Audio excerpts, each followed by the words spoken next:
German prosecutors have charged Volkswagen's former CEO, Martin Winterkorn, with serious fraud. What has VW been up to? This lie was born out of an absolute ruthless ambition to be the #1 automaker in the world. This directly affects the air that people breathe. Dawn, October 8, 2015. Police raid Volkswagen headquarters and employees' homes in Germany. Their target? Documents pointing to the masterminds behind the biggest automotive fraud in history. One that will likely lead to over 1,000 premature deaths and an increased infant mortality rate. It all started in 2009. Long-awaited regulations by the EPA in the US went into effect, ones that aimed to control the emissions of diesel engine vehicles, leaving car manufacturing companies scrambling. But when VW, a company who had been enticing customers with the promise of diesel engines that were environmentally friendly and good on gas, yet still powerful, was faced with these regulations, they made a decision. They realized they would never be able to meet the promises made to their customers and the laws set out by the EPA, so they decided to cheat. A decision that would not only become the biggest automotive fraud in history, but also lead to thousands of premature deaths and land many top executives in prison. Volkswagen began putting a special code in their car's software, a sort of AI that helped the car figure out if it was being tested or driven normally. And when it was sure it was in test mode, it would only release the exact amount of pollution to keep it within the rules set by the EPA. And it worked. Volkswagen got away with it for 7 years, distributing over 11 million vehicles equipped with the software. But little did they know, a source they would never see coming was about to reveal their lies to the world. Now, speaking of deception and lies, have you ever been excited to watch a gripping documentary or series only to find it's locked away behind a regional barrier? With today's sponsor Surfshark, those barriers disappear with just a click. Imagine diving into documentaries on Netflix from across the globe, uncovering stories such as Dirty Money, a series that delves into corporate tales including Volkswagen's. Surfshark is your gateway to these hidden gems, offering a world of content at your fingertips.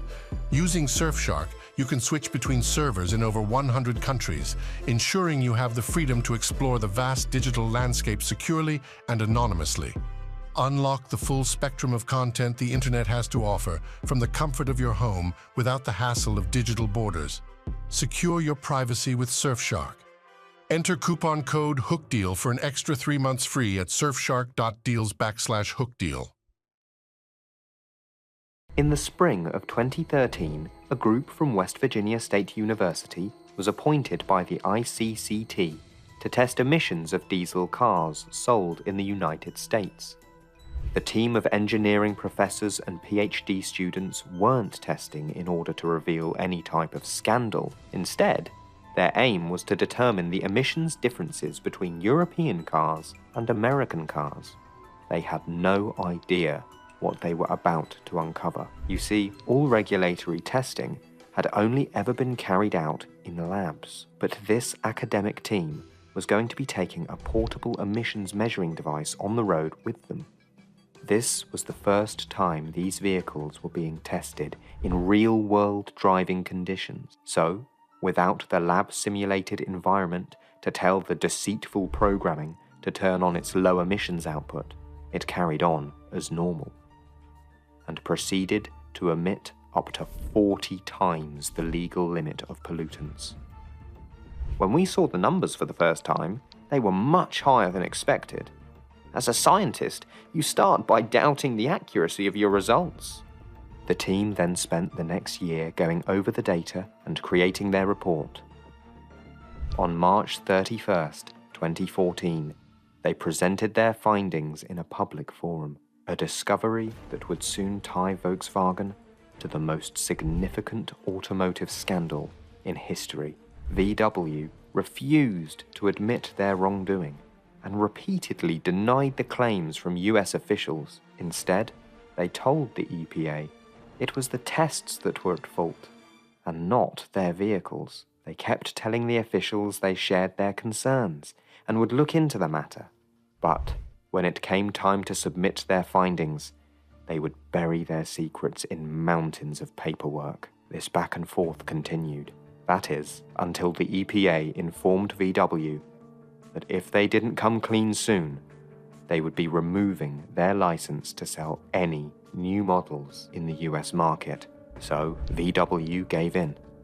They admitted to installing cheat devices in certain models of their diesel engine vehicles. And in September of 2015, everything came to light. The EPA issued a notice of violation of the Clean Air Act to Volkswagen, officially bringing the German automaker to its knees. The news of the company's deceit spread rapidly. Their share price dropped a staggering 40%, and with it, their market value lost nearly $39 billion. The public, especially their loyal customers, who believed what Volkswagen had been telling them and spent thousands of dollars on their vehicles, were outraged. And though it was the US EPA that brought the scandal to light, it turned out that the vehicles equipped with the cheating software were spread across the globe. These are the vehicles that were involved.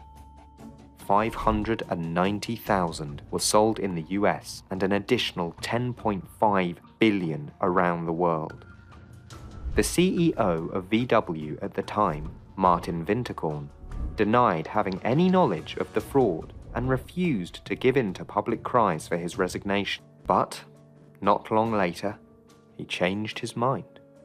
He gave his apologies for it happening under his watch and resigned, falling on his sword and saying he will take the blame, while also continuing to defend that he had no idea it was happening while he was in charge.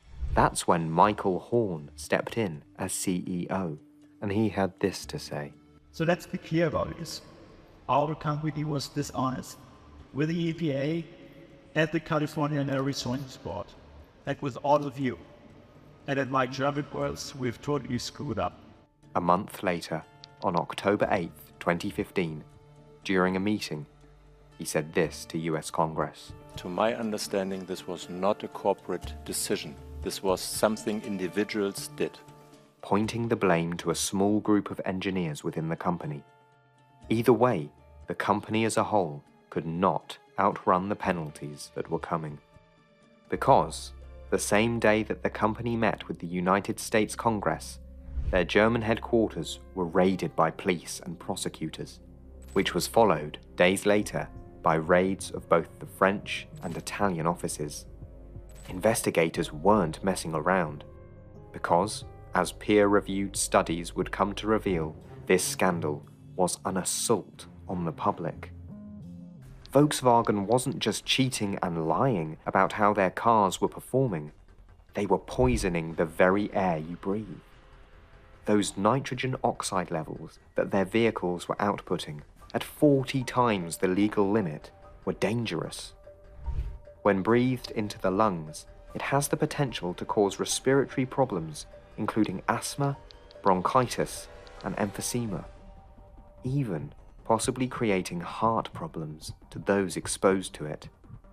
More startling is that this affects both adults and children who are exposed to it, subsequently increasing the infant mortality rate and the number of premature births within affected areas. It's not just fraud, it's physical assault.